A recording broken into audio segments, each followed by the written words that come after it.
For the first film, we talked a lot about how Bilbo is an innocent whose life is changed forever when he goes on this journey.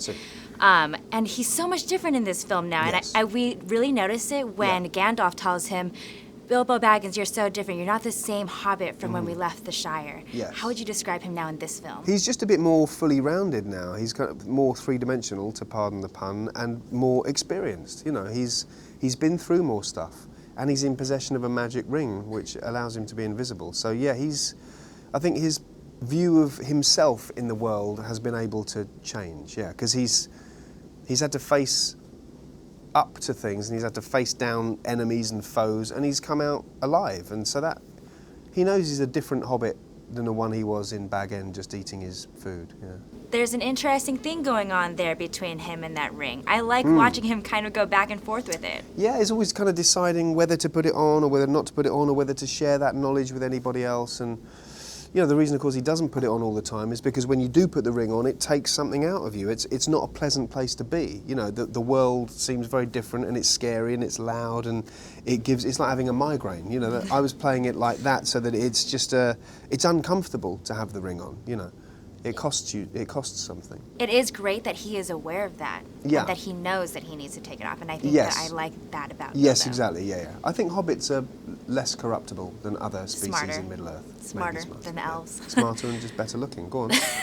Of course. Yeah. The one scene that I have to tell you I don't like, and it's only because it just totally freaks me out. I know what you're going to say. Did it freak you out A little bit. The spiders, right? Yeah, the spiders are pretty scary. And I think they're huge fantastic. spiders. They're enormous fangs, and yeah, I know. Okay, well, normally when you have a scene like that, back in the day, you would have tennis balls on sticks, right? But I think that you guys had a different way of doing it. You actually had people, so you actually had targets. Does that make it easier Well, for you guys? yeah, we have it's a mixture. It's a mixture of some people in a green costume with fangs coming at you, and sometimes tennis balls, and sometimes nothing.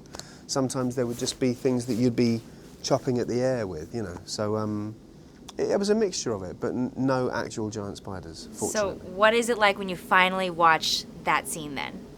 It really affected me. I think, you know, I'm like, then I'm just like a fan at the cinema then, you know, because there are things that are so scary and, you know, a bit just horrible.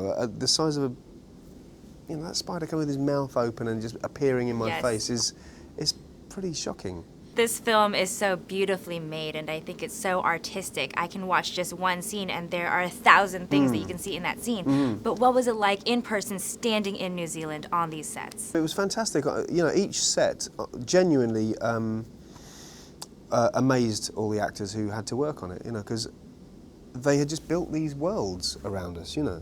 And then, of course, when they couldn't build the world, they built the world in post-production digitally. So either way, the craftsmanship that was at work was stunning, I think. Yeah, we were very lucky. And they probably built them in 2 days, right? Well, they built the actual physical sets much quicker than anyone has a right to. I mean, you know, sometimes there would be an overnight job. It's incredible. The digital stuff, I know, takes ages and ages, you know. So there'd be one person at Weta working on, you know, like a raindrop falling down, you know, might be working on that for 6 weeks. You know, it's phenomenal. Made in Hollywood.